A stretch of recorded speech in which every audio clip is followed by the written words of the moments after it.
Цель распоряжения – надлежащая реализация права владения, пользования и распоряжения имуществом в соответствии с целями деятельности, заданиями собственника и назначением имущества, а также учета на балансе спортивных сооружений.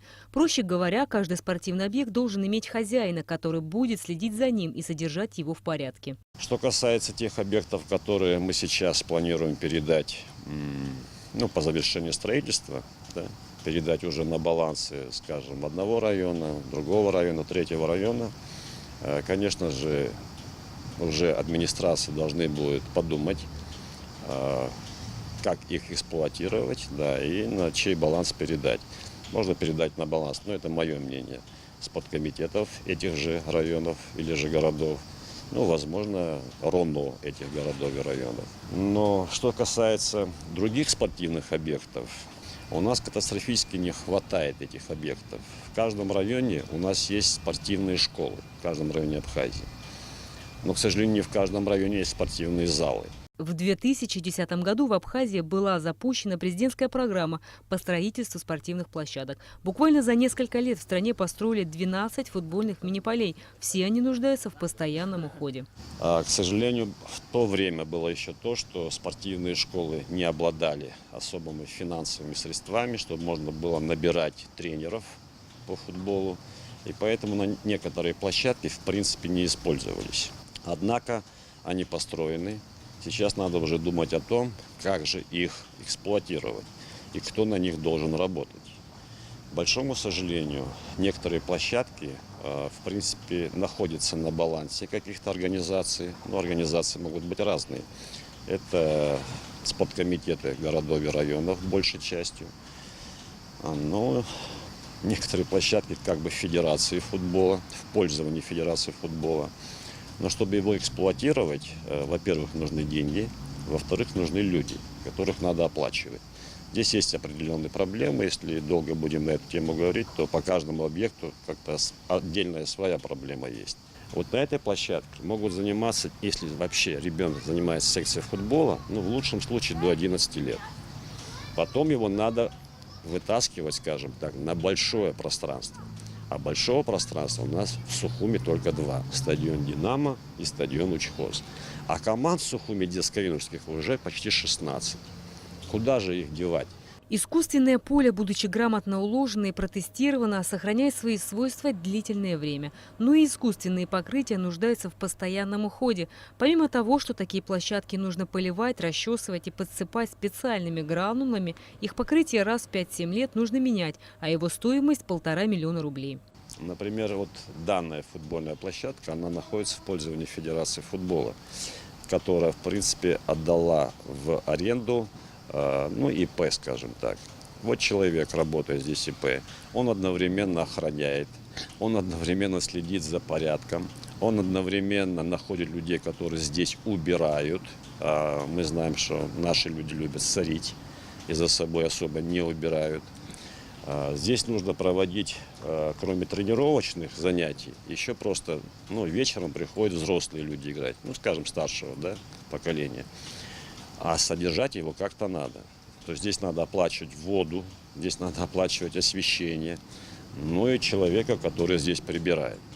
Мне сейчас трудно сказать, но как минимум 1025 в месяц на эту площадку может уходить. Но самое сложное – это, конечно, покрытие. То есть, например, вот этому покрытию уже 8 лет. Нету покрытия этой площадки. Покрытие в прошлом году было поменено. Одно это покрытие обходится в 1,5 миллиона рублей. Несмотря на большое количество людей, которые хотят заниматься спортом, содержать такие объекты, уход за которыми требует некоторых усилий, оказалось достаточно непросто. Спортивные площадки, построенные 6-7 лет назад, стали постепенно приходить в упадок. Финансирование на текущие расходы по эксплуатации футбольных полей Госкомитету выделяются, но средств недостаточно. Один такой объект требует порядка 300 тысяч рублей в год. Стадиона. Здесь картина еще сложнее. На сегодняшний день, если иметь в виду возможность заниматься там футболом, то есть не калечить детей, а чтобы они именно развивались и учились футболу, то у нас на сегодняшний день соответствует, скажем, стандартам. Это стадион «Динамо» города Сухум, Это стадион в какой-то степени Гагарский городской, потому что там покрытие тоже уже нуждается, наверное, в замене. Или же хотя бы в подсыпке. Да. Стадион республиканский. Там, правда, естественное покрытие, то есть просто трава, за которой тоже, в общем-то, надо хорошо следить. И стадион на Учхозе. Есть такой район, он так и называется, стадион Учхоз. Неплохое поле в Новом Афоне. Опять-таки, там нужны люди и нужны средства, чтобы за этим футбольным полем смотреть. В очень плохом состоянии футбольное поле в городе Гал. Еще хуже футбольный стадион, естественно, с футбольным полем в городе Тхварчал. В плохом уже, относительно, все-таки стараются там ребята держать. Это футбольный стадион с футбольным полем в городе Чимчира. Совершенно плохое поле в городе Гудаута. В городе Пицунда, можно сказать, что почти уже футбольного поля нет. Но это все футбольные стадионы и поля, которые относятся к районным администрациям. А у районов, к сожалению, нет средств, чтобы их привести в порядок. То есть футбольное поле привести в порядок, просто футбольное поле, нужно порядка 16-24 миллионов рублей. Это не такие уж маленькие деньги. Что касается стадиона «Динамо», то на сегодняшний день этот спортивный объект и его покрытие считаются лучшими в республике. Но при его строительстве не была учтена такая важная вещь, как полив искусственного покрытия. Как отметил Рафаэль Ампар, если у этого стадиона в ближайшее время не появится хозяин, его придется восстанавливать заново. Согласно распоряжению премьера, стадион «Динамо» должен быть передан Сухумской городской администрации. Городской стадион «Динамо» – это самый лучший стадион в Абхазии на сегодняшний день. Да, понятно, при строительстве упустили некоторые моменты. На взгляд профессионалов, скажем так. Это тоже долго объяснять. Но покрытие на сегодняшний день, если иметь в виду искусственное покрытие, оно отвечает хорошим, скажем, стандартам. И за этим полем надо очень хорошо следить. Но, к сожалению, не была продумана система орошения. То бишь надо поливать это футбольное поле, а такой системы на этом стадионе нет. Слава богу, был приобретен определенное оборудование, которое расчесывает футбольное поле, но необходимо покупать крошку. Крошка тоже стоит денег. Стадион, к сожалению, до сих пор не взят на баланс ни одной организации. А что это означает? Это означает, что нет хозяина, в принципе, да? И этот хозяин не расходует денег на этот стадион.